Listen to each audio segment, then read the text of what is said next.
En prélude à la journée spéciale Carité prévue pour le 2 novembre prochain, les membres du réseau des femmes productrices de Carité au Mali de SIDO étaient face à la presse ce matin au centre Awa Keita. Les échanges ont porté sur la valorisation du secteur de production du Carité, valorisation qui passe par la promotion du Carité à tous les niveaux. Sira Batili. Promotion du karité au Mali. Les femmes œuvrant dans le secteur de production du karité sollicitent l'implication des journalistes pour relayer l'information au niveau des populations. C'est pour vraiment appeler tout le monde à s'engager. Les décideurs politiques, les parlementaires, vraiment à voir quelles sont les stratégies, les politiques dont mérite la filière pour sa véritable promotion. Aussi, on a besoin, comme on dit, les penseurs économiques, le marché le plus sûr, c'est le marché proche, le marché d'à côté. Avant d'aller chercher des marchés à l'étranger, il faut qu'on soit sûr qu'on a conquis le marché national. L'appel est aussi adressé aux autorités pour la valorisation de cette denrée puisque ce secteur reste confronté à des problèmes d'écoulement des produits, bien que la transformation du karité occupe actuellement des milliers de femmes. Si le Mali est deuxième producteur mondial du karité après le Nigeria, il ne détient que 8% des parts d'exportation vers d'autres pays.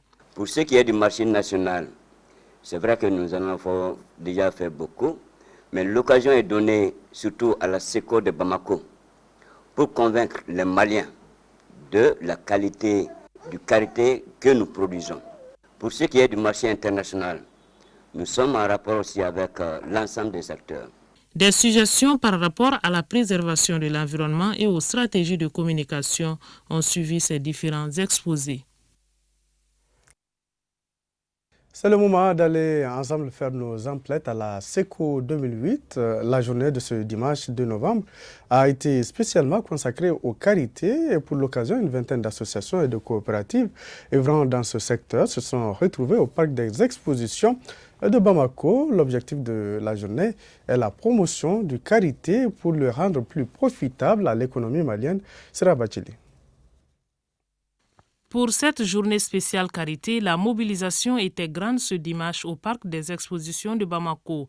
Rendez-vous de promotion et de valorisation du karité auquel ont répondu présentes une vingtaine d'associations et de coopératives œuvrant dans le secteur de production du karité, ainsi que les autorités chargées de la promotion de la femme, de l'économie et de l'environnement. L'initiative de cette journée, venant du réseau, a eu tout l'assentiment de notre département, dont la préoccupation majeure reste la promotion économique de la femme, surtout celle du milieu rural.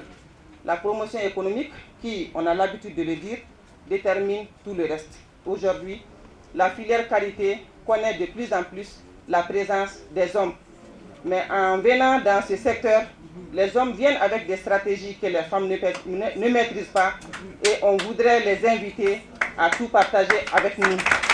La production du karité occupe actuellement 13 000 femmes regroupées au sein du réseau des femmes productrices du karité au Mali, SIDO. Source de revenus pour ces femmes, le karité peut beaucoup apporter à l'économie malienne si sa promotion est bien faite. Pour preuve, l'exploitation de 85 000 tonnes d'amandes peut rapporter la somme de 17 milliards de francs CFA.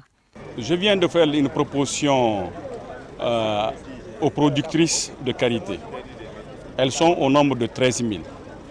Je leur dis, faisons en sorte de réhabiliter Sika Mali, qui est une unité industrielle, qui est en arrêt d'activité depuis un certain temps, mais qui, de mon point de vue, a un potentiel d'activité, un potentiel très important.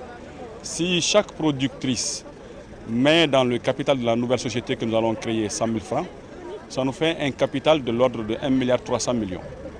Nous allons trouver les financements complémentaires auprès de notre système bancaire pour réhabiliter cette unité industrielle, faire en sorte que tout ce que nous allons produire, que toute cette production soit faite selon les normes internationales. Valorisation du karité rime donc avec la protection de l'environnement et à ce niveau, le ministre de l'Environnement et de l'Assainissement rassure. Je voudrais prendre l'engagement avec ce que j'ai vu aujourd'hui pour que cette protection soit davantage renforcée par les services de la conservation de la nature. Je pense que le karité est un arbre qui participe dans la lutte contre la pauvreté et l'amélioration des revenus des ménages et qui touche particulièrement une couche sensible de notre population, les femmes. Comme doléance, les productrices souhaitent l'institutionnalisation de la journée du karité. Nous voyons à présent avec